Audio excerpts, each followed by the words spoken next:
No, sir. Yes. I had this problem that I'm not able to run my program. It shows hash include errors. I guess somebody said that in the previous class. I tried something I tried searching it in Google, but it didn't work out actually. So what to do? Yes, yeah. I will look at it after this lecture. Maybe you can just Okay. stay there after Yeah. the lecture, and I'll help you out. And Okay. by till then, you can just like you can take a screenshot of your program and then Yes, okay. sir. It's there. Okay, I sent an email, sir, to you. okay, that's fine. Then after this thing class gets over, be there on this Zoom, and then you can share your screen, and then I can look at your program. Okay. Okay. Okay. Okay. So let's start, guys. Then I even lost track of what programs I wrote in the first class. Yeah. So today there will be a lot of discussion on printf and scanf actually. Yes, not printf as in mostly scanf. So I'm writing a simple program in front of you guys. Just tell me what will be the output of this.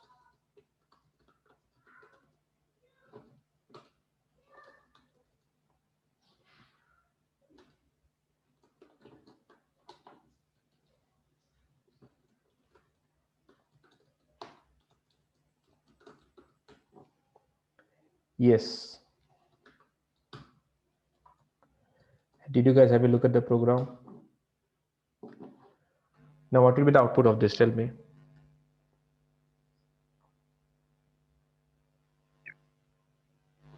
You can type in the chat as well. That's fine. 4 and 5. Yeah, there's one answer. Any other answers? 4 and 4 and 4. 4. 4 and 4. The correct answer is 5 4 and and 4. 4. The correct answer is 5 and 4. So why is it 5 and 4? So when I spoke about Because first, yes, I'm giving you the answer. Yeah. So what happens here is, remember what are the things that I'm passing to printf now. Printf is just like any other function, right? Just like any other function with a few. When you give an inputs to your program, you call them parameters, right? Or parameters are also called input to your function. Sorry, functions. So printf has this. How many inputs am I giving to printf now? In this case, I'm giving it 3 inputs. First is the thing that is there inside the double quotes. That is the format specifier or the string which gets printed. The other 2 inputs to printf are these 2 expressions: j equals to I plus 1 and I equals to I plus 1. Now here you have to know in what. Now here you have to know what's the evaluation order of this of the inputs to the printf. That the evaluation order is from right to left. Right to left. Again, I'm repeating. By that I mean this expression here will get evaluated first.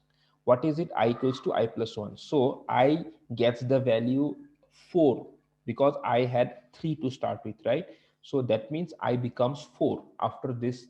After this expression gets evaluated, that value of I is used in this expression now, because this is what gets evaluated next. We are going in the right to left order, and that's why j gets a value of 5 because I was 4 here after this expression. Now this is the evaluation order, but the mapping order is always left to right. This d gets mapped to this expression here, and this d is mapped to this expression here. That's why you see a 5 for this one and then 4 for this expression here. That's why the output is a 5 and 4. Is this clear now? Let me just Yes, run sir. it and show. Yeah, it's 5 and 4 because the evaluation order is from left to right to left, and the mapping order, that is the printing order, is from right to left. See, there is this whole branch, like not branch as in, sorry, there is this whole set of questions in C. These are mostly called aptitude questions. So whenever you go for competitive exams, right, I mean, there, for that matter, gate is one of the exams. So here there you will see this kind of this kind of questions. It will be a MCQ type of question, and then someone would ask what will be the output. So then you have to take the correct answer. So these kind of programs are not as such mostly to do with the logic, but it tests your understanding of the language. It tests your understanding of the internals of the language. So this is a very, like, you have to develop this C aptitude, like as in the concepts of this programming language correctly to attempt these questions later on. So these type of questions will be there for your interviews or for other competitive exams also. So just watch out for this kind of questions. So now what did I explain here? I explained here the evaluation order, right? So then there is this right and then there is this left. So right to left order. So now let me just write out an expression for you guys. So let me say int x and then let me use two variables. Let's say, okay, let me say I into j plus 4. What is the output of this now? Tell me. This expression called x. So what is the output if I print it out here?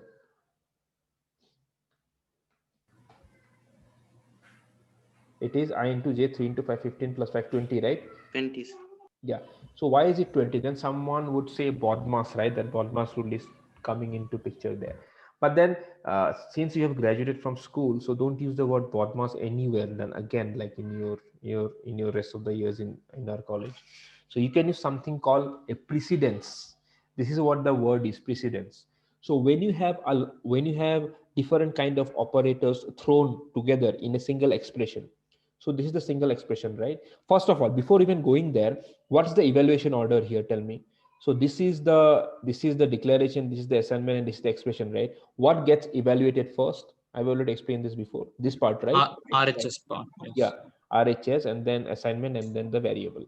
So again, when you go into this expression, so there are two operators here. One is a multiply, another is an addition. Now the precedence mean if we have a bunch of characters thrown together into the same expression without parentheses, then the operators gets operated based on their power. The more powerful the operator is, the first it will get evaluated. Here into plus multiplication is more powerful than addition. That's why this part here gets evaluated first. After that, whatever is the output from this part, you add it to 5 because multiplication has a higher precedence over addition. Just remember this word, precedence. This word comes into context when you have a lot of operators thrown in the same expression without a parenthesis. If I put parenthesis here, then what am I doing? If I put this here, then what happens to the expression? Tell me what gets evaluated first now? The brackets. Addition. Brackets part. Brackets. Yes, again going back to that BODMAS rule, brackets. The brackets will take brackets is somehow making the addition operator more powerful than the multiplication. It is taking the precedence away from the multiply and then it is giving it to the addition operator because I have put the operator inside parentheses. So if you don't have brackets, then the compiler has to know, just to prevent ambiguity, that which operator should be evaluated first and which one should be followed later on. Okay, if you are clear with that, so let me then do one more thing here. So now let's say this. Now tell me what will be the output.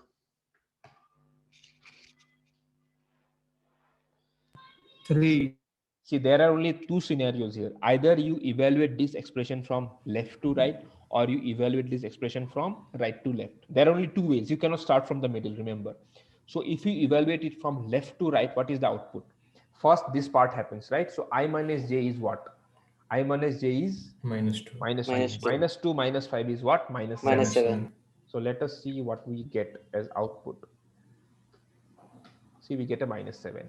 What does that tell you? That tells you that if we have, let's say, if you have similar operators, similar, because both the subtractions have the same power, right? Now you cannot clearly say which one is more powerful than the rest, because now you have two similar operators in the same expression.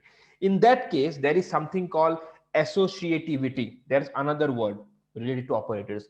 Associativity tells me if we have the same power operators thrown into an expression, in what order should those operators get evaluated? Should they be evaluated from left to right or right to left? So this is what the associativity rule tells me. What does the associativity rule for subtraction tells me? Always, if you see similar subtraction operators, evaluate them from left to right. Am I making this up? Am I the one who came up with this order? No. There is a precedence table for C. If you just look at this table here, these are all the operators that you have in your language. And then if you just go to, let's say, the subtraction here, see the addition and subtraction. What is the associativity? The associativity is left to right. You see this as left to right. And then what is the precedence? This is the precedence part. The first column is precedence. So then these operators into, divide and mod, they have higher precedence over plus and minus. But within the into, divide and mod, they are associativity, they are associative left to right. Did it make sense, guys? Yes, sir. And Would it make any difference? Obviously, it would make difference, man. See, if So could you I repeat that last point once more, please? but before that, so someone is asking, would it make any difference though? Difference to what? So, I mean, even if we start from right to left, it would still give the same answer, right? Like, yes, sir. Seriously, do you think that? Just do that now. If j minus 5 is what? J minus 5 is 0. I minus 0 is what? 3. Just think of it like this now. If you start from right to left, then you evaluate this part first, right? What does this part evaluate to? 5 minus 5 is what? 0, right? yes. And then when you do I minus 0, you get a 3. You don't get a minus 7. Okay, sir. Okay, sir. It's basic maths, right? Yeah. So this is what it means, associativity and precedence. Yeah. So coming back to what is associativity.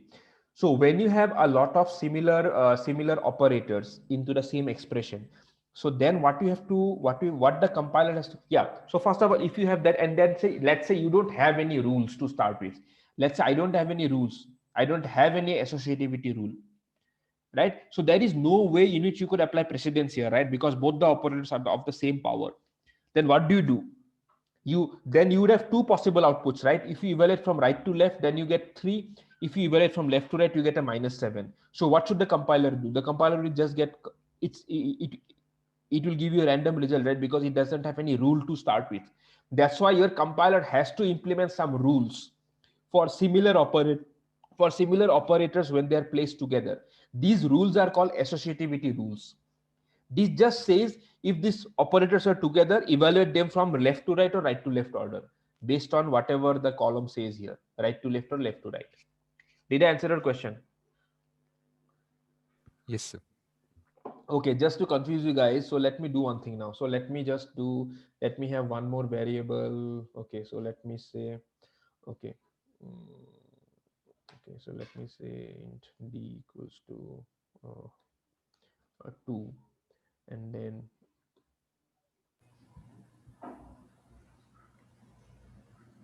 what would happen now? Tell me. Now both precedence and associativity will come into picture. What will happen? Tell me. 6. 6. Why 6? Because I don't know if it is the correct answer or not, but let's work it out. So then this will happen first, right? D into 1, D into I. What is D into I? 2 into 3 is 6, right? Then again, plus and minus, same power, but then associativity is from left to right, right? Then 6 plus 5 minus 5, that's 6. So now you are using both the precedence as well as the associativity rules to solve this expression. So in your in this typical aptitude questions, you would be given this big expression. Then you have to remember some parts from this table and then apply those rules to the expression to come up with the correct answer. So these kind of questions are very common in C aptitude questions. Okay, any Sir, I questions on just this? need a little bit clarification, sir. In the Yes. previous statement, what you wrote, I minus j minus 5. Mhm. So if we just consider without associativity, like we are going from right to left, Yes. there's a minus sign before j. So we won't be considering the sign before it. Okay, you mean to say this one, right? So what you are saying is there's a minus sign before j, okay? Yeah. Now, in general mathematics, when we try to solve things, we generally consider the sign before the number. No, sir. So we won't be doing any such thing in the in C programming, sir. Okay, so then you are saying that in general maths, when you have a sign before a number, that number is seen as a negative number, right? Yes, sir. But here that is not a negative number, that's a negative, that is a subtraction operator. This is where the difference is.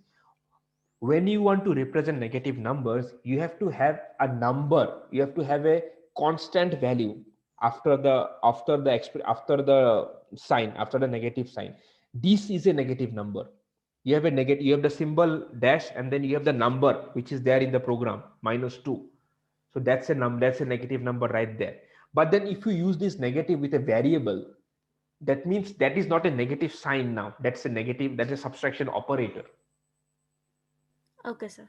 That's a clear difference. I mean, how can you guys think so similar? I mean, I got the same question asked in the first batch as well in the morning. Same question about negative thing, about this negative sign and then subtraction operator. So I guess it's a common doubt. Good. So yeah, so that's it. So that's associativity and precedence. Just remember that. So then for you to work out complex expression, you have to have some idea of this table. Okay, fine. So how many operators have you seen from this table? We have seen the assignment operator, right? Assignment. And the assignment operator works out from, just see this, it's work from right to left. For example, if I have multiple assignments here, so if I say I equals to j equals to, what would happen? Tell me. Well, what would get evaluated first? What is the associativity of the equal to operator? D get- D equal to G. J will hold the value of D, and then that value will be assigned to I, because this operator has right to left associativity. Good. Okay, so it just this is the first concept for today, guys. Associativity and precedence. Let me just go to the next now. Okay, another trick question for you guys. So let's say print f percentile d, print f. What would I see as the output? Tell me.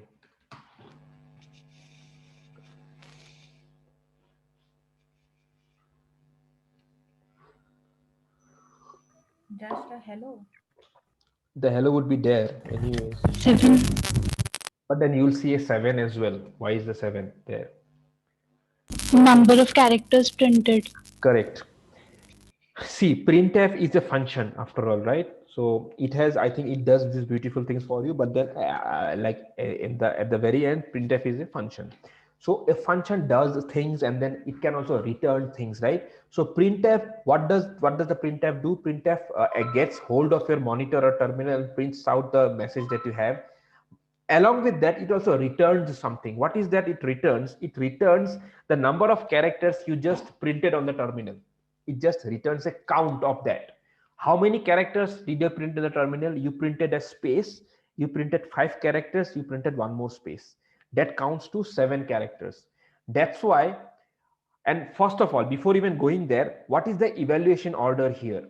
So you have this big printf, right? The first printf to start with. Now then within this printf, there is the second parameter, right? And the second parameter, till now we were dealing with expressions here.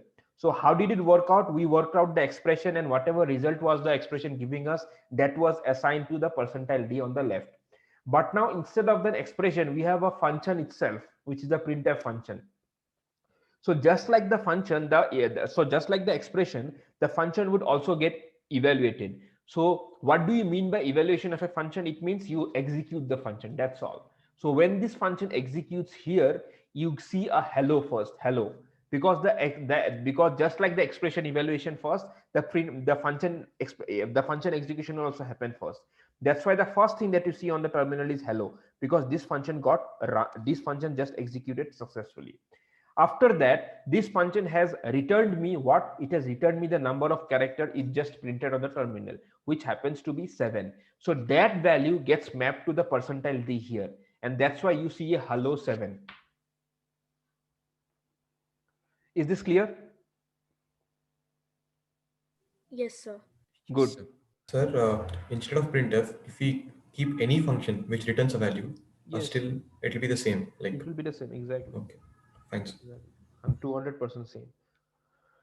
So now someone could just go ahead and complicate your life like this. So let's say again percentile D, complicate your programs. You add one more printf D, which should not complicate you guys, by the way.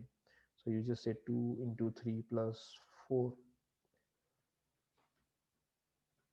Yes, so now what is the output? Tell me, without even running it. Now there are 3 printfs, remember. You have to start working with the innermost printf, then go up and then go up. Can someone type it in the chat? First, what will happen is 2 into 3 plus 4 will get evaluated. What is that? 2 into 3 plus 4? It is 6, 10. So the number 10 will appear first, right? And then the first value that will happen, the first value that will get on that output is 10. For that 10 will be printed here, 10 with 2 spaces. Now, how many characters did you print out? From this printf, you printed 1, 2, and 3.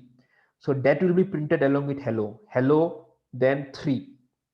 And how many characters are there in this string now? 1, then 5, 6, 7, 8, 9. 10. Then there will be hello 10. Yeah, 10 or hello 9. Right? So then what you will see? What you will see is you will see 10, like 10, then you will see hello 3, and then finally 10.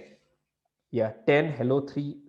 It will not be 7, I think. It will be 10 because there are 1, 2, 3, 4, 5, 6, 7, 8, 9 characters, right? 9. 10, 10, hello 3, 9. Is it clear for everyone the output of this string, output of this program? Sir, will If you you don't trust explain me. once again after 10? Yeah, it's 10, hello 4, 9 actually, not 3, 9, because this is 4 characters, I think. Because 10 is 2 characters, right? 1, 0 is 2 characters now. Yes. That's right. Yeah, see, I started with a very simple example, right? I said printf, and then inside printf I did one more hello. So this modified program is just a extension of that. It's a complicated extension of that same concept. Now you have 3 printfs, right? You have one big printf, one small printf inside this big printf, and another smallest printf in the small printf. So you have 3 printfs nested inside one another, right? So then what will be the evaluation order? So then you have to remember, you have to evaluate this expression. Yeah, so if you look at this printf, you just think of this entire thing as one expression, right? Or one function call. So this entire thing has to be evaluated first, right? And then whatever the output from this is, it will be get mapped to this. But now when you come to this part here, again you have to break this part, right? Because this part has again printf, another printf inside that printf. So then finally you end up at this place now to start with. So whoever was asking me the question, is this part clear to you? How did I ended up at this printf first for execution? Yes, sir. Because it is the most nested one, right? So it's like opening a box inside a box inside a box. So you have to execute the innermost box first, then go to the box above that, then go to the box above that. So this is the innermost box here, right? And then you have to execute this first. What is the output of this? It is 2 into 3 plus 4, which is 10. So that means what is the output from this? It will be space 1, 0 space. How many characters have I printed on a terminal? I have printed out 4 characters. That is space 1, 0, because 10 was the output from this, and then a space. So that output of 4 will be mapped to this percentile D now, because this printf is a parameter, right, to this printf. So that 4 will be mapped to hello 4. Now this string will get printed now. How many characters have we printed here? 9, because then if you just count this string, if you count this string, there are 9 characters here. That 9 will be mapped to this value here. So then the output would be space 10 space hello 9, and then hello 4, and then finally 10. It's a low key recursion. Yeah, did I answer your question? Yes, sir. It's clear now. Yeah, it's like inception. It's like it's like recursion, inception. I mean, it's like dream inside a dream, right? So it's a function inside a function inside a function. Finally, So it is 9, sir, right? The last output. Yeah, how many characters are here? 9. It's 9. So yeah, so that will be 9. Okay, so fine. Yeah, I think we are done with printf. So just remember this: apart from printing the things out, printf also returns how many characters have you typed on the terminal. So actually using this, what you could actually know is is it a 2-digit, 3-digit, or 4-digit number, right? What is the output from this 2 and 3? It was like just 2 digits, right? So hello give you a 2. So you could actually find out just by, I mean, you cannot store it anywhere, but then you can just find out what is the, how many digits are your is your number, is the expression as an output. So let me say, if I store the output as something like this, printf in a variable now, percentile d, and then you say 2 into 3 plus 4, right? And then 2 into 3 plus 4. Now if you go down and then you print x, what will you get? Tell me, guys. 2. Yeah, so that means this is the way of finding out what is the, how many digits is the output. What, well, yeah, precedence is right to left of what, this expression. Yeah, it's, this happens first and then this and then this. So then you could actually count how, in your output, how many digits are there. See, it's 10 because 10 is the output, right, which is coming. Yeah, so another very important thing. So I just wanted to count out the number of the total digits in my output, right? Isn't it? But then I cannot do that without printing my output. This is what I got asked in the morning batch also. So I just wanted to know what is the, how many digits does 2 into 3 plus 4 have? 2 into 3 plus 4, yeah. So it has 2 digits. I found out in the variable x, but then I cannot find that out without printing the result on the screen. Only after printing I can know now how many characters it printed. That's why you always see a 10 being executed. See, you see 10 and then you see 3. Why you see a 3? Because I have put a space as well. That's why you see a 3. Is this clear? Yes, sir. Yes. Okay, good. Okay, we are on track actually. Good. So I think I'm done. So yeah, the second concept is the like printf and the return type of printf. First was associativity and precedence. So let's come to the third topic today and the most important one, which is a scanf. I think a lot of you were facing some issues with the scanf, right? Yesterday, like some things happened and then you were not able to read the values properly, right? I think in the previous morning batch also they were facing the same. So let's write some programs using scanf now. Okay, so before that, I want to show you a picture of buffer actually. Yeah. Yeah. So do you see the picture, right? Do you see the picture? Yes, sir. Yes, Yeah. sir. So now I want to explain you how scanf works. I mean, you type things from your keyboard and then somehow those things that you have typed in, they get stored into variable, right? So this is like a very crucial tasks for your programs, and then you must be really wondering what happens internally, like how does this magic happen. So I will explain that to you today. Like what are the internals of scanf. So assume this is a very bad picture of the computer, by the way. So just think this is your keyboard here. It has all these characters, right? A, B, C, D, E, F, right? All your keys are here. And this is the wire. Let's say this is connecting your keyboard to your this is your computer. Let's say it's your CPU. Now this is your RAM part here, and this is your program. This is your program part, and this is your RAM. Let's say this is your RAM, and this is your CPU here, which is executing the program. Whatever things you are typing from your keyboard, right, those keys are being passed, right, are being passed to the program's memory. Do you agree on this? Like whatever the variables around program memory, right, your variables, whatever variables you declare, and then whenever you're typing whenever you're inputting something from the keyboard, that input is also stored in a buffer, you could say. That buffer is called input buffer. That buffer is also called scanf buffer. I mean, as a whole, it's called a buffer. So before delivering the contents to scanf, the values that you are typing from the keyboard gets stored onto that buffer. The yellow this area here, that is the buffer that you see.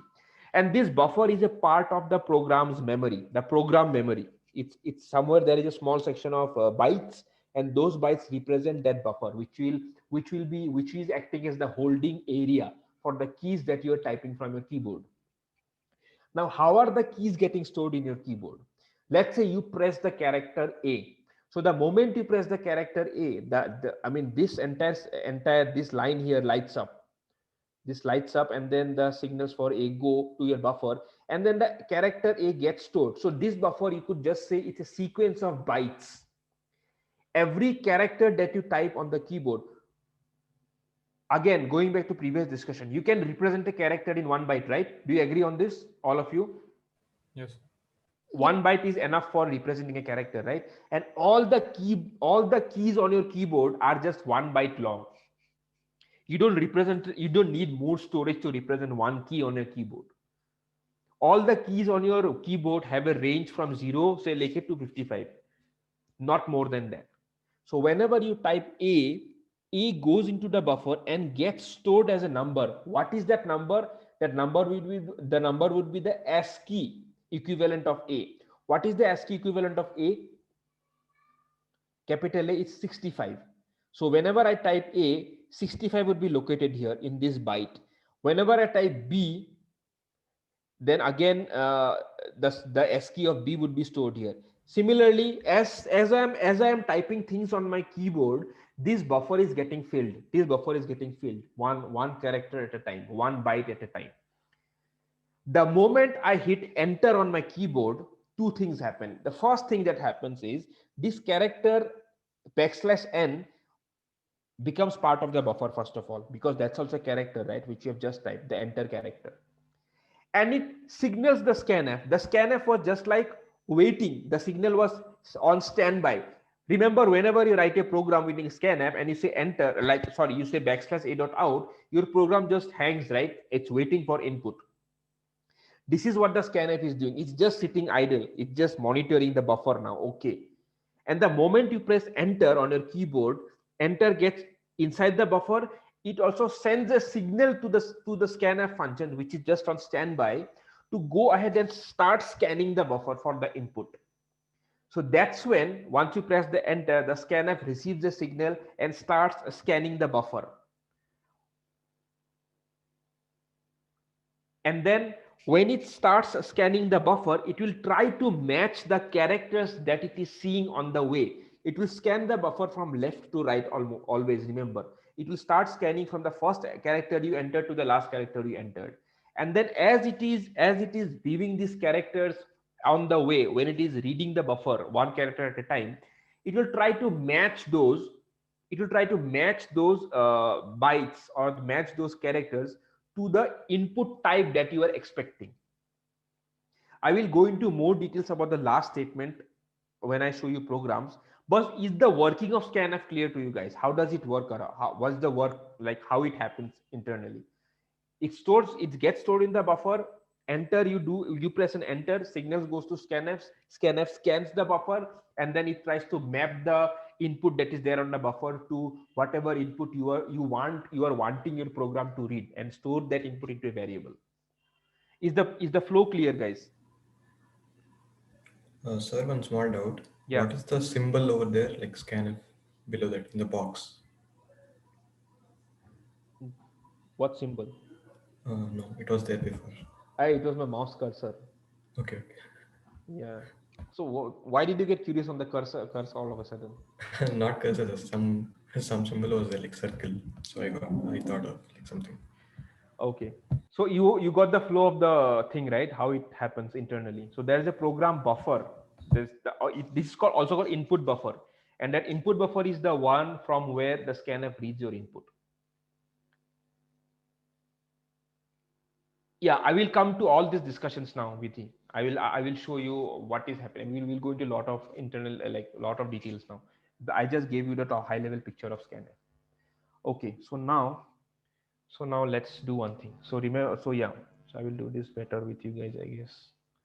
So let me just put the buffer out there now. So this is the buffer, and I will be typing its contents now. Remember, so I have just taken the yellow box, and then I have now the buffer, my buffer is empty. I will demonstrate to you guys what happens in the buffer, and then how things are getting stored in scanf. So let's do the very basic program first. So what do I do in the very basic program? Tell me, guys. I just take an integer, right? Scanf %d. How do I read an integer? and its address, right? Yes, sir. Yes. Good. So now if I run, okay, let me just print it out also.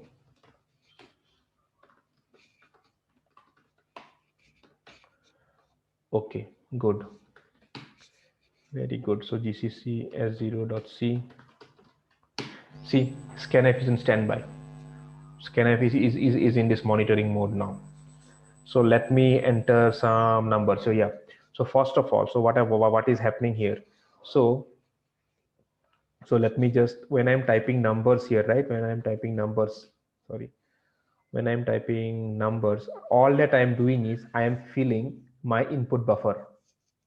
I am just putting all these things that you see, right? All these things, these are the things that are going inside the buffer, one character at a time. All these things, all the entries, all the key presses I'm doing, my buffer is getting filled. My buffer is getting filled. It's in the program memory, it is getting filled. Still the scanf is in standby because I have not pressed an enter. The moment I press an enter, the scanf will be active, then it will start scanning this buffer. Should I press an enter now, guys? Yes, sir. You want to see that what happens in this bizarre input? Yes. Let us press enter. What happens? What happens? So many things are happening here actually, but let me just give you some very the correct input first, and then you would appreciate what is happening under the hood.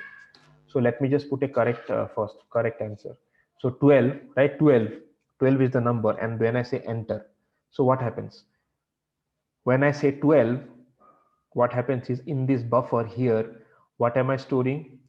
Guys, just don't type in the chat now because I will not be able to see the chat window. So just you can just speak up on the mic. So what are the contents? The moment I say 12, I have pressed one key, right? 1. Then I have pressed one more key, right? 2, right? And then finally, what did I press at the very end? I pressed a \n. So this is the buffer. This is what my buffer looks like. It has 3 characters in 3 bytes. The first byte holds 1, the second byte holds 2, and the third byte holds what? \n. So the moment I press a \n, the scanner wakes up from its sleep and then it starts reading the characters left to right. So it will start reading the characters, and then it will have this, you could say it's like it's keeping track of how many characters has it read till now. The moment it sees a white space character, white space, by white space I mean it's a space character, so \n is a space character, right? Then space is also space character. So the moment it sees a \n or a space character, whatever bytes it has read till now, it will try to convert that portion of the read that it did. It will try to convert that portion into whatever type you want, whatever type you want your input to be. What was it that you were expecting your input to be? Tell me. What was it that you were expecting your input to be? Integer. Integer, right? Yeah. So what scanf will do is it will take these 2 bytes that it just read, and then it will try to convert these 2 bytes into an integer. How do I convert the 2 characters, that is 2 bytes, into an integer? All that I will do is I will say 1 into 10 plus 2. It will take out the numerical value, right? It will take out the numerical value of these 2, because yeah, it will take the numerical value of the character 1, right? It will take, okay, it will, because it has the ASCII chart, it knows key. If I am typing this, see, 1 will not get stored in the buffer as 1. How will 1 be stored? What is the ASCII value of 1? 1 will be stored as, I think it will be stored as 49, because ASCII value of 1 is 49, and then 2 will be stored as 50. So in the actual contents of the buffer are 49 and 50 for 1 and 2. Sir, 49 has 2 digits. No, sir. How can it be stored in 1 byte? Why can't it be, man? What is the range of a byte? 0 to 55, right? It can store that value, right, in a byte. 49 is much less than 255, isn't it? So it will store that, right? But we are talking about a single character, but it's getting converted. Character is what your keyboard is seeing now, but when it is going into your memory, that character is stored as its ASCII value. ASCII is a number, right? Okay, okay, understood. You understood it, right? So this entire thing, wait, I understood, sir. No need to explain. I forgot that range thing. yeah, the range part, yeah. So this entire thing will be stored in a byte. So it's like a box here, byte here, where this 49 is stored. So now what the scanf is doing is, it is reading these ASCII characters and then it is seeing, okay, I am seeing this byte now. So the moment it sees a white space character \n, it will try to assimilate all the bytes that it has seen till now, and it will try to form a number. Why a number? Because you have asked for a number, right? If you would have asked for a float, then it would have tried to make sense as a float.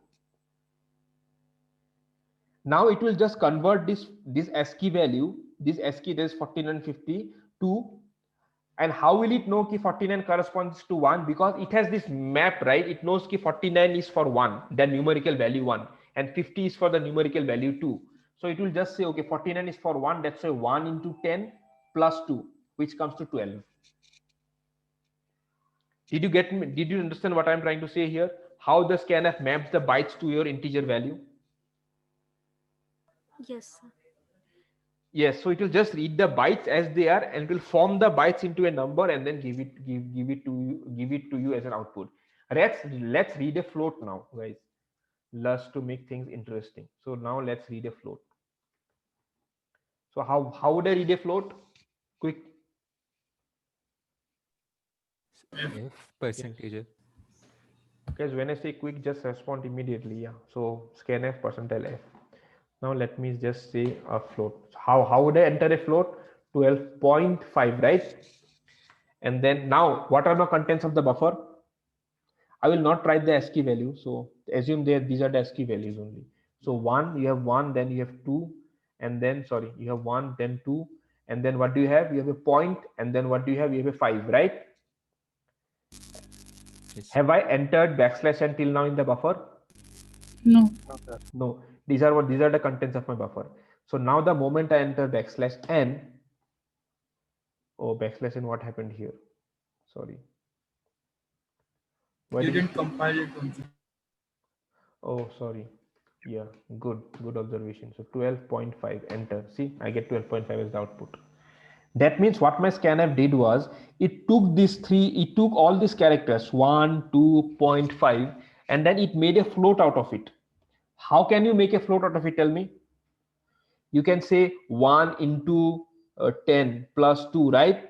And then you can say plus, and then if you want to get a 0.5, what do you do? 1 divided by something, right?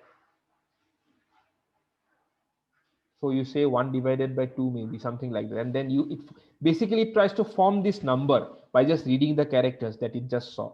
It will since it sees a point, it's a point, it knows key after the point, that is the fractional part that I have to map to. Now let us do one thing here. Let's confuse the scanf a bit. Now I will input it as point, but then I will read it as a I will try to read it as an integer now. You guys want to do this, right? So what I'm trying to tell you here is, I have put a %d here, but then this value is actually, so what I'm trying to tell you is that I am reading an integer, but I'm actually inputting a float. Let's see what happens. Do you guys, are you guys with me? Yes, sir. Yeah. So now let us do this. Now same input, let's enter 12.5. What do I see as output? 12. Why? Because why am I seeing that? Because all that the scanf did here was, it just read 12.5, and then finally there was a \n also. It read 1, it read 2, and then it saw a point. But then when it sees a point, it will just think, like, it will look at its specifier. It will think, okay, this point cannot go to that to part of forming the input, because the user wants because the user wants an integer. That's why it will not even read the point. It will just try to form number out of the first 2 bytes that it read. It will discard this point. I mean, it will be there in the buffer. Now after the scanf after the scanf is over, your buffer will just contain these values, that is 0.5 and \n.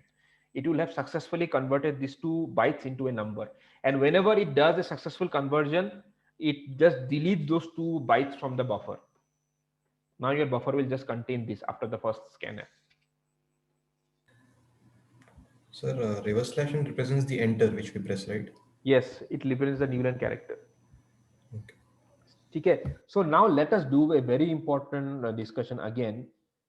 So tell me now what would I get now as an output? Just see the program clearly now once, and then let me know what happens here in this case. What is the value of x?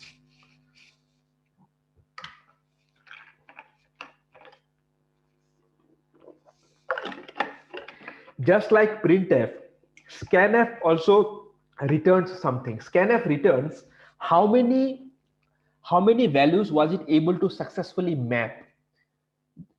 What am I expecting here? I'm expecting one input, right? So if So will it be 2? it won't be 2, because it just wants to map a single integer to the variable a, right? So if it is successful in doing that, then it will return me 1 only. I know you are saying 2 because the 2 bytes thing, right?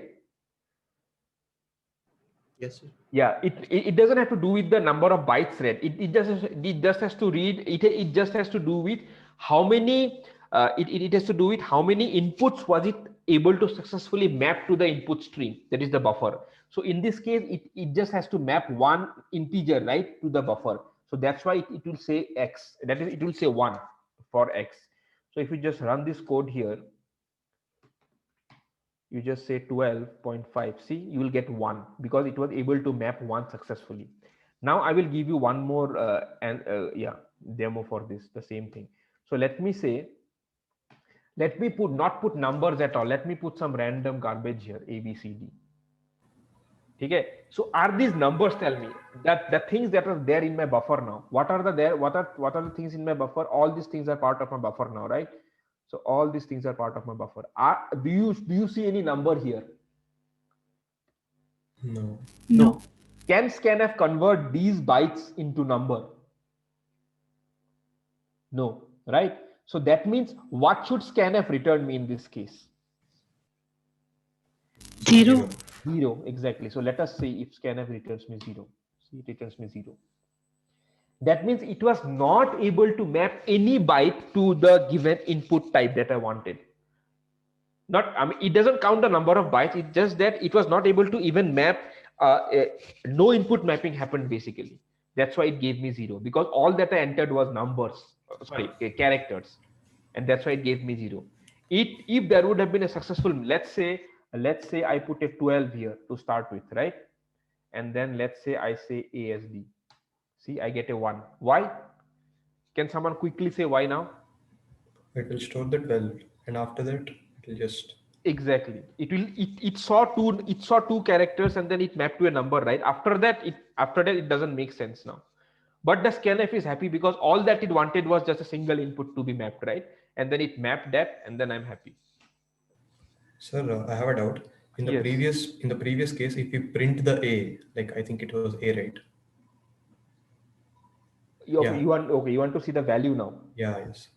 Okay, let me see the value of A.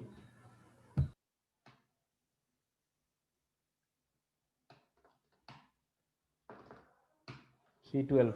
No, sir, like if we enter only the characters. Then you will get a garbage value, man. Okay. See. Oh, why am I getting to? I have initialized it to 12. No, sorry. If I don't initialize it, then what happens? I should have entered something else. I don't know why I entered 12 only. See, that's a garbage, right? Yes. Because you have not initialized it to anything, right? Yeah. So why am I seeing garbage? If I would have kept it to 12 only, why am I seeing a 12 still? Because this scanf never executed properly. That means there was no value that the scanf mapped from the buffer to A. That means no new value storage happened into A. That's why the value of A remained as it is. It's equivalent to that this entire line did not execute at all.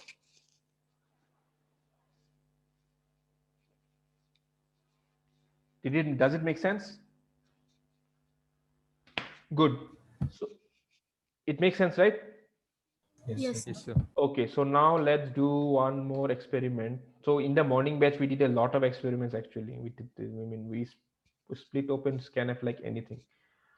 I mean, there was a lot of suggestions which came from the students actually. That's why I ended up doing a lot of stuff. So you guys are also open. I am open to suggestions, like whatever you guys want me to try with scanf. So let's try to map characters now, right? So I have explained, what did I explain just now? I explained numbers, right? So characters must be simple, right? Characters does not need any translation, isn't it? Whatever character is there, scanf will just read it. There's no translation needed for characters, isn't it? So let me just do this now. So now all that I'm reading is now characters. So let me do one thing. I will give you a very good example here. So now percentile C, right? And then I have one more character C. And then character C. Just observe this, guys, very, very clearly. Print F. So I want to just print, and I just want to print the ASCII value of the character, right? I don't want to print the character because in most of the cases the character will not be printable character, and you won't see anything. So that's why I'm printing the ASCII value of the character. How do I print the ASCII value? I just say the percentile D, right, of that character. Good. See, just see the program clearly once. What have I written? I have two scanfs, back-to-back scanfs.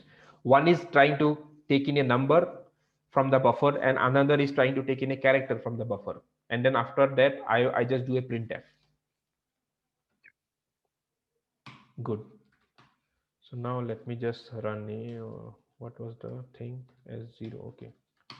Okay. So now let me just enter 12.5. I have just entered the same number. What is in my buffer now? Let's work out the contents of the buffer. Tell me quickly. 12.5. 12, 1, 2.5 backslash n, right? These are the contents. Now when I do an enter, what happens? Tell me what happens. The first scanf was successful in converting these 2 bytes to a number, right? After that, what is the buffer left with now? The 5. The 0.5 backslash n. 3 characters are left now. 0.5 Yes, backslash yes. n. What am I seeing here? Tell me, as the second, what value did the C get now? What character did C get? ASCII value 5. 46. Now, can anyone from the ASCII chart tell me what character does this as number represent to map to? 46. Just go to the ASCII chart and tell me. I have also opened, I think, ASCII. Decimal. Yeah, it maps to this point, right? It maps to this point. Why does it map to the point? Because scanf आराम से उसने यहाँ पे 1 और 2, it just consumed 1 or 2, right? And then after consuming 1 or 2, क्या बचा buffer में? 0.5 backslash n. So when we invoke the next scanf, right? The next scanf will just come and then it will try to scan the buffer. उस buffer में उसको what will it find out? The first character point. It will map the point directly to the C, and you will get and that value will be stored into the C variable because C was a character to start with, right?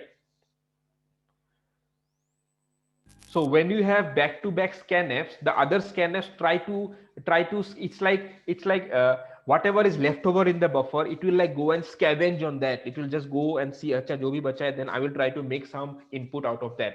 Because the second scanf had the percentile C, so it just read the point and then assigned that and then put that value inside the variable C. So I am seeing a point now.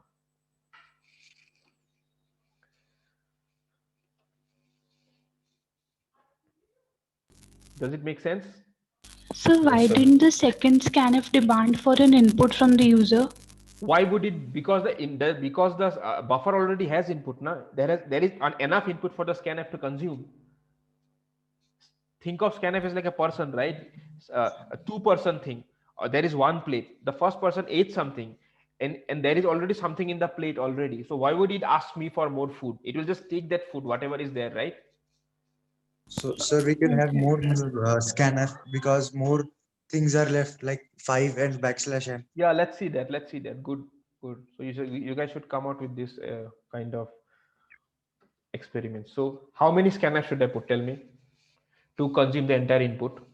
2 more. 2 more, right? So let us do that. So let us have 2 more characters now. D and E. ठीक है, तो क्या लिखे यहाँ पे? D and E, right? You guys can correct me if I'm typing wrong. Okay, ठीक है. अब देखते हैं इसका output 12.5. See, are you guys happy? Yes, sir. Now tell me कहाँ पे क्या मैप हुआ? What happened? The first scanf mapped this two, right? Second scanf mapped point. Third scanf mapped 5. 53 is the ASCII of 5, by the way. And the last one mapped the backslash n. And 10 is the ASCII for backslash n. So all the input is consumed. Now, as someone was asking, Abhi khana khatam hai. There is nothing on the plate. Now, if I ask for one more scanf, ab kya hoga? Let's use the same variable as input. Okay, not to confuse you guys, let's use Z as the input. It will ask us to enter again. Sir, I had one doubt. Wait, let me see if it works out as per. See, it didn't ask for input now. It makes sense now, right? Sir, instead of A, if we press enter again. Yeah, let's do that. We'll go on to the next line. I think you'll have to enter some value. No. Yeah, yes. Because it's a character, right? It will read it as a character directly. Okay. Sir, and the reverse slash n is stored as a single byte. Single byte, yeah. Because reverse slash n has a single ASCII value, right? Mapped to it. Okay. So that's why that entire thing is not 2 characters, it's 1 character backslash n. Yes. Because you have to, come on, enter is not an English thing, right? You have to use something to represent an enter.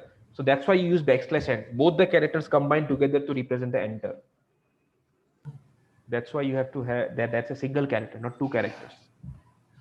Okay. Sir, I had a doubt. Yes. So here when we are defining A, we are writing A is equal to 12. So then when we are doing scanf percentage D, then why do we have to enter a value for A? Because A is already equal to 12 we wrote, right? I mean, what's the significance of equal to 12 here? I didn't get that. There is no significance here because you are overwriting the location of A here. There is overwriting happening. So in this case, there is no use of A. Okay. There is no so if we remove equal to 12, it'll still be the same. Obviously, it will be, man. These two are completely two different things. I mean, this is just putting something to start with, and later on that will be replaced with something else because of the scanf. Okay. Yeah, that's okay. That makes sense, right? Yes, it makes sense. Okay, good. So now what should we do? Sir, in the scanf percentile D, if we keep spaces or reverse slash n. Where? In the scanf percentile D. Yeah, so I will come to that at the very last part of my discussion. I think I have 15 more minutes to do. I mean, I'll finish it by 1:30. So Sir, if we enter a character before 12.5 in this, so what will be the output? Let's see that. That's a very, very good question. Yeah, you should come up with this kind of questions. So what do you want me to put? You want me to put A, right? Any character, and 12.5. Something very good happened. That's what I was expecting. Now, always in this kind of questions, and these are very tricky questions, so always work out the buffer first. Abhi buffer, tell me, buffer mein kya hai abhi? A1, 2, 1, 2. decimal. So yeah, I'm switching to Hindi in between. Like, it's not an issue for you guys, right? It comes up. Yes, sir. You guys understand it, right? Some 1, 2 words at least you understand, right? I mean, I'm asking for the people who are not comfortable with Hindi. Fine. I don't know why it's not going to small. Anyways, let's treat it as a small character. Then what is the second? 2, 1, then 2, then point, then 5, and then backslash n. So this is my contents of my buffer, right? So now execute your scanfs on this. What is the first scanf? Tell me. The integer one. The first scanf is the integer. So will that integer be? Will that scanf be successful? The very moment it starts consuming the buffer, it directly sees a character. Uske baad to there is no point going forward, right? Because it cannot skip A and go to 1 and 2. It has to read A, and the moment it sees A, it thinks ki uske baad there is nothing else now. That means there is no way for me to get a proper number. So the first scanf just returns. The first scanf returns with a 0. That means the first scanf did not happen properly. If you are not convinced on that, so let me just print the value corresponding to the first scanf. Okay, so what we are doing is we are seeing So if you see a 1, that means the scanf was successful. If you see a 0, that means the scanf was not successful in mapping the buffer to an input. So let me say let me say A0, A1. So I'm just taking the output from the scanfs, and A3. So I'll just ask you guys here. So what do you expect? A percentile D, percentile D, percentile D, A0, A1, A2, A3. So what do you expect the values of A0, A1, A2, A3? Tell me. Till I 0, type 0. 1, 1, 1. Exactly, you guys, whoever is answering this is got it. Okay, so now let us see. Same input A 12.5. Sorry, A 12.5. See, A0 is 0 and then 1, 1, 1. Right? Why was A0 0? Because the moment it start reading the buffer, usko pehle all of a sudden it found in the very beginning of its read, it found a character. Sorry, it found a alphabet, or it found a it didn't find a number as a character, right? And that's why it terminated there. There is no point in going forward, because scanf only works when you are getting contiguous numbers. Only if you are successful in getting numbers, then only it can map. All of a sudden, if some other character comes in, then scanf just terminates. In this case, the very first character itself is a number. The very first character itself is a alphabet. It's not a number. So the first scanf just comes out without doing anything, and that's why there is a 0 there. But there are still things left in the buffer, right? What are the things that are left in the buffer? Tell me. 1, 2.5 reverse slash.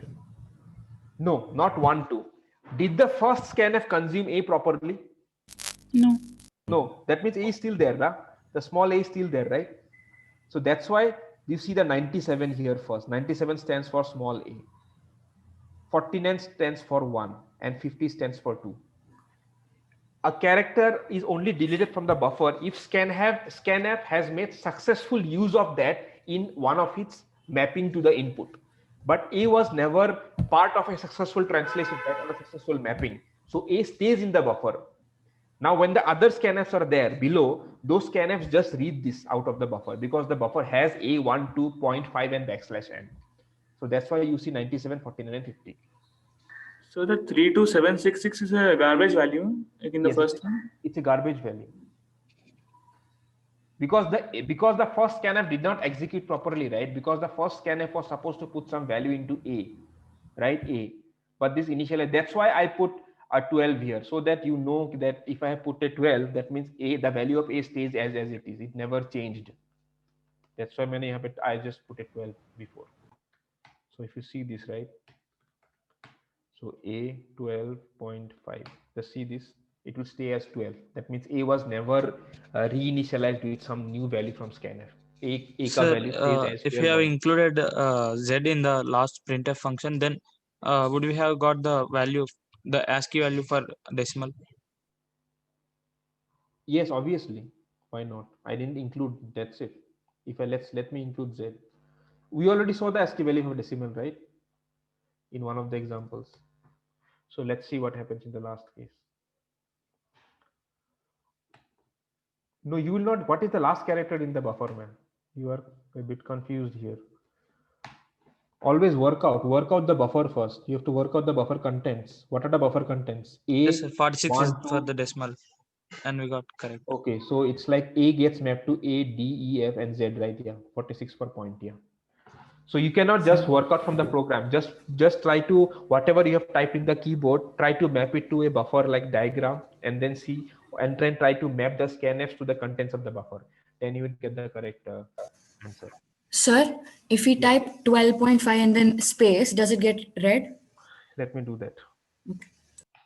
You just say 12.5 and what? A space. Space. Let's work out the buffer contents. What is there now in the buffer? 1, 2.5, right? And then after 5, that what have we put? After 5, you have put a space, right? So yes. Space also has, what is the ASCII of space? Tell me, guys, from the ASCII chart. There should be a listing somewhere. I think 10. It shows null. 32. Yeah, what is the number for space? 10. 10 is for 32, backslash and 32. 32, yeah, 32. Okay, so let us see if you see 32 somewhere. Do you see a 32 here? You see a Yes, 32, sir. right? So Yes, that sir. means somewhere some character read the space as well. So which character read the space? So the first one got mapped to the number, right? The first one, 1, 2. Then point went to the first character, right? D. Then 5 went to the second character, I think 53. And then the space, because I have entered a space right after that, space went to the fourth character, and finally the enter went to the fifth character. Translation. Yes. That's why there's a 10 at the end. Okay, sir. It's completely clear now, right? Yes, sir. So only one key, only one thing here. Remember, always in this type of questions, draw out the buffer on your book, and then from the buffer try to extract characters and try to map them to the respective scanfs, and then you will get your answer correct. Always draw out the buffer. Sir, I didn't understand. Could you explain again why A1 is equal to 1, A2 is equal to 1, A3 is equal to 1? That. Okay, you didn't understand this part. Yeah. Sir, I just have a doubt like similar to that, related to that one, like similar to as printf holds the value of the number of characters it has printed.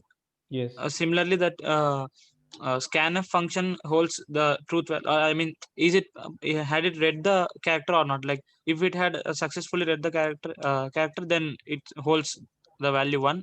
Otherwise, it holds 0. Not the character, man. That's where you are getting confused. Not only characters, anything, any input. If it had read the input, like if we enter int of a, it's a Yes. integer. We have an integer a, but in the input we have given an input of we typed in s for the input. Then the scanf. Why did you type S? We type D for the input. Why are you saying S? So not like that, not that percentage, sir. While giving the input From the buffer, you mean buffer? Yes, in the buffer. Yeah, you try to use the words correctly, man. Otherwise, it's Okay. very confusing, right? Yeah. Tell me, yeah. Then the scanf function would not be able to read it, right? And Yeah. I mean, if you give it a character to start with, right? yes, sir. Yeah. If you give it a character to start with, it Then cannot automatically map that character to a number, right? But Yes, you are sir. expecting a number. So the first scanf here, what is the first scanf trying to read from the buffer? It's trying to read an integer. Integer. Right? So that's why only when it will keep on seeing numbers, it will progress in the buffer from left to right. The moment it sees a character, that means, an alphabet or some other character which is not a number, that means scanf says, okay, terminate it now. I cannot map anything else now, because I have seen something which cannot be mapped to a number. So in that case, the scanf just returns. But then whatever it has consumed till now, all the characters that it has consumed successfully till now, it will try to map those characters to a single to the number of inputs that it wants to map to. So how many inputs did you want here mapped? Only one, right? Percentile D. So that's why if this translation was successful, that's why it returned a 1. Now let me do one thing here. Since you guys are confused on this one, let me put 2% D. Then will it hold 2? And if both were successful, then it will hold 2. Then it will hold 2. Let me do that now. So we can find it by like putting a scanf function inside a printf. Yes, do that. Yeah. I mean, this is the same thing now. Int here and then printing it here is, if you can just okay, put it same. Yes. So now you see, now I'm doing now I'm reading 2 inputs from the scanf, right? So now let's do that. So I'm reading A and B as well. Okay. So now let me, it will get confusing actually here. So then, in this case, we have to so let me, so give guys, readable values in the buffer. Yeah, so let me say B equals to this. Then what are the other characters? Tell me. Iske baad kya hai? What is this? C, right? C, D, and then finally E, right? Or uske baad ek Z bhi hai, right? Z equals to percentile D. So let's just work this out. So we have A, B. So all this input that we are reading, let's see what happens now. It's a complicated thing, but let's work it out. So let me just now. Okay, so now what do you guys want me to tell me? So let's say 12, right? Yes, sir.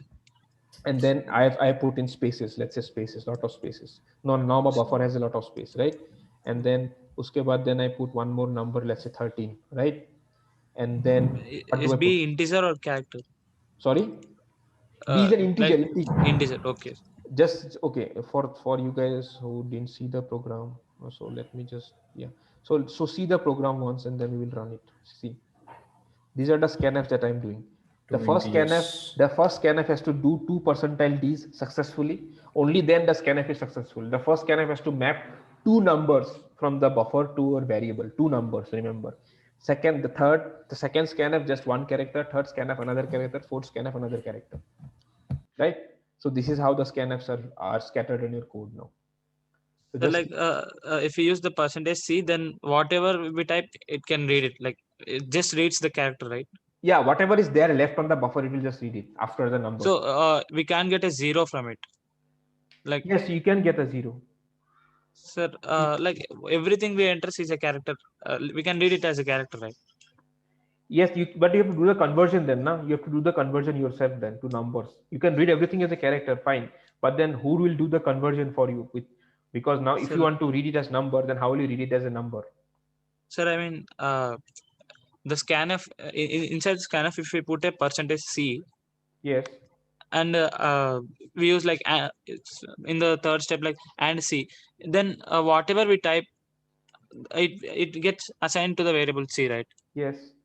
So the scanf successfully read it. Yes, but it will read only a single character, right?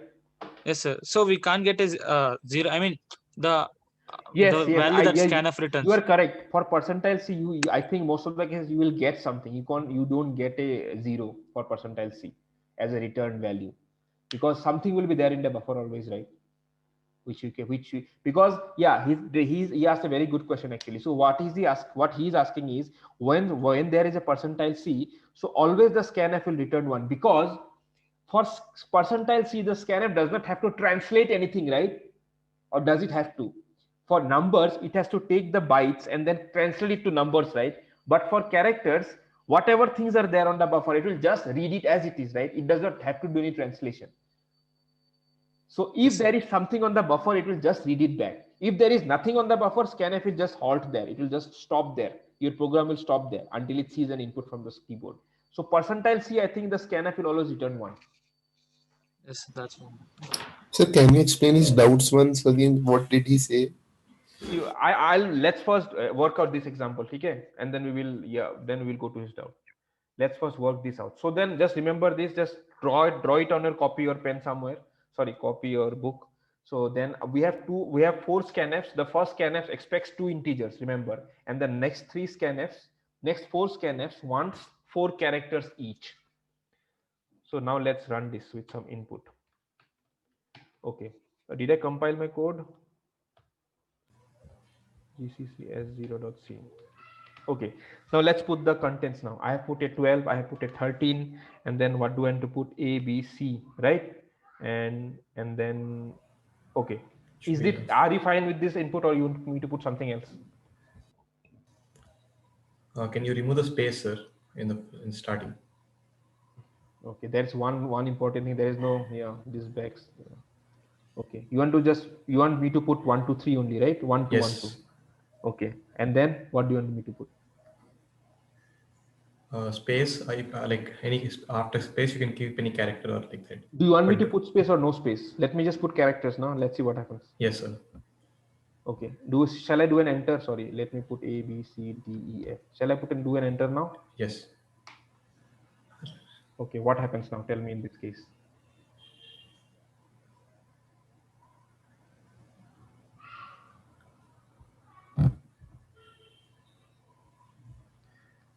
Just think, guys. Let's work out the example. Let's work out the buffer. Wait. Before you guys go there, okay. let me write it down. 1 2 1 2 1. Then 2. A B C. I want you guys to develop this thing actually. This habit of just routing out the buffer. That's why I'm doing this again and again. A B C D E F. Right now, let's go to the program and try to map this. Wait. Okay, so let me put the buffer here. Okay, now let's see what happens. What is the first scanf? First scanf is expecting what? It is expecting an integer. It is expecting 2 integers. So okay.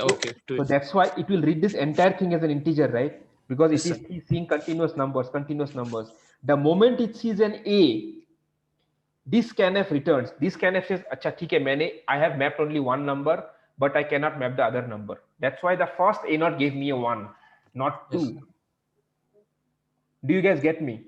Yes, sir. Since I didn't use any space, if I, yeah, let me, after this example, I'll use a space also.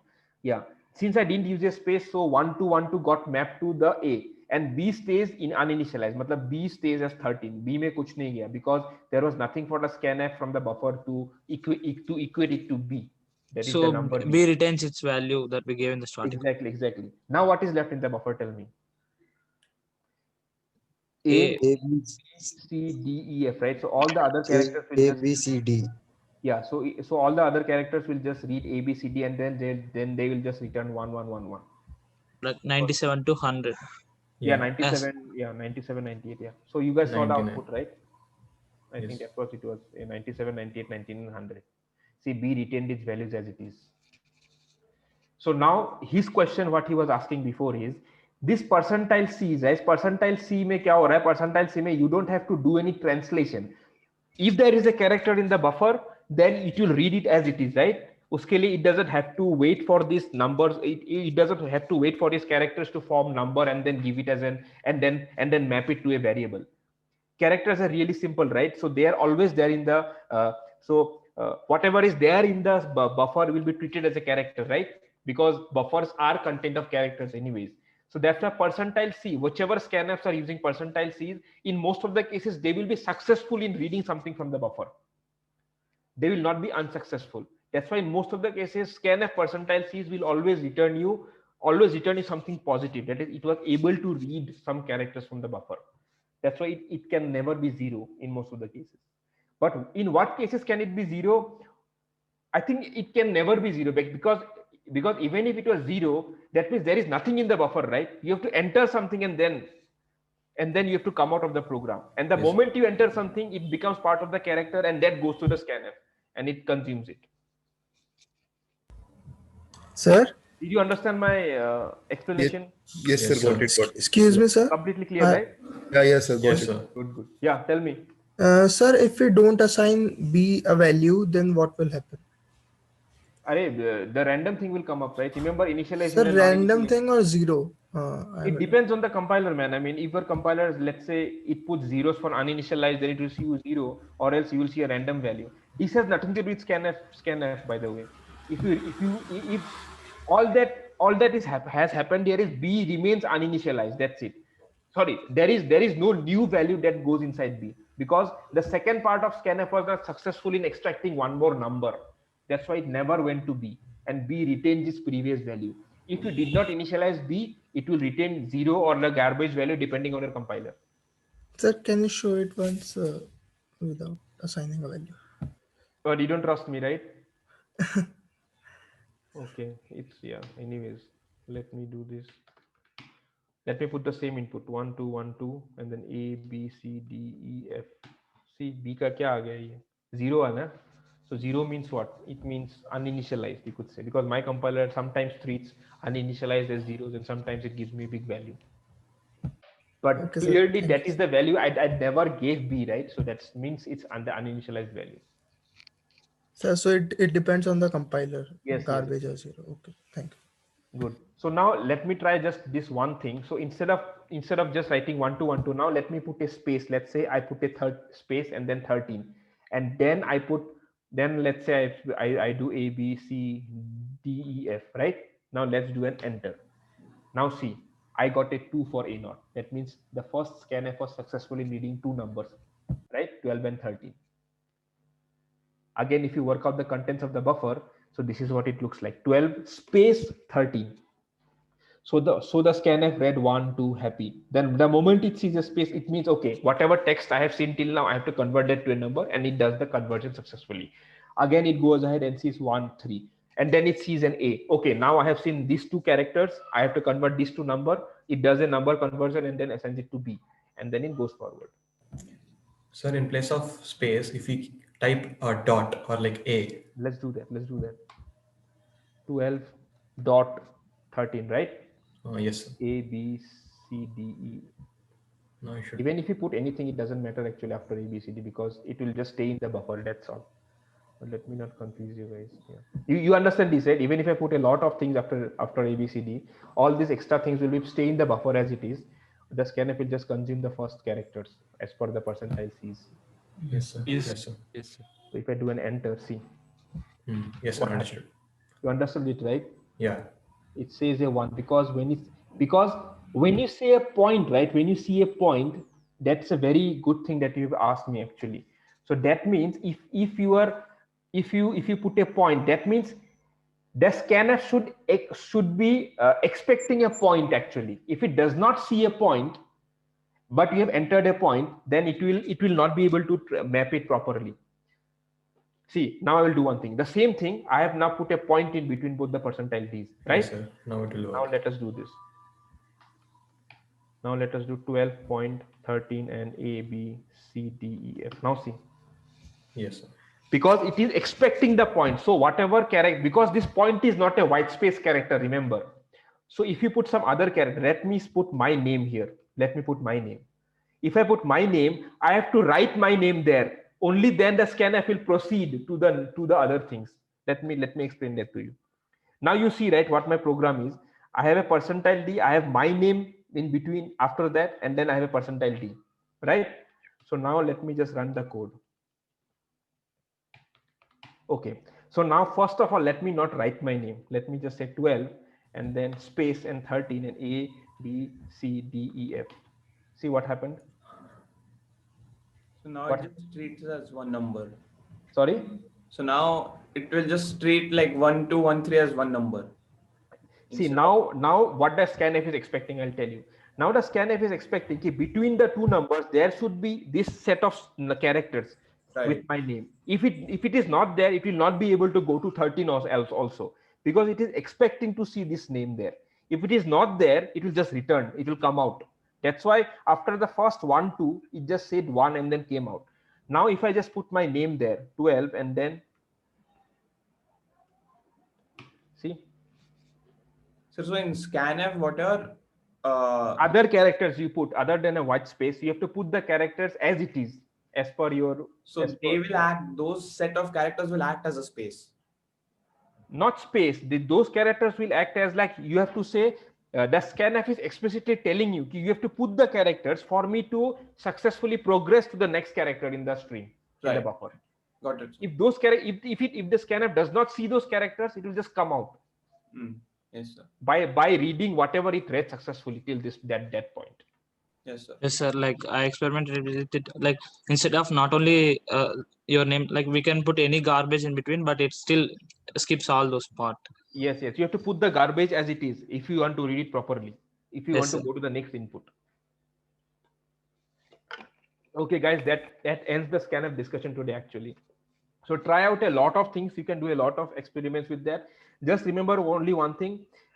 Always, whenever you type something, draw the buffer first. Draw the buffer and then try to map the characters from the buffer to your scanf, and then things will fall in place. Sir? Okay, yeah. Tell me. Now I'm done with the lecture. You guys can ask me questions. Yeah. So what if we type /n in scanf?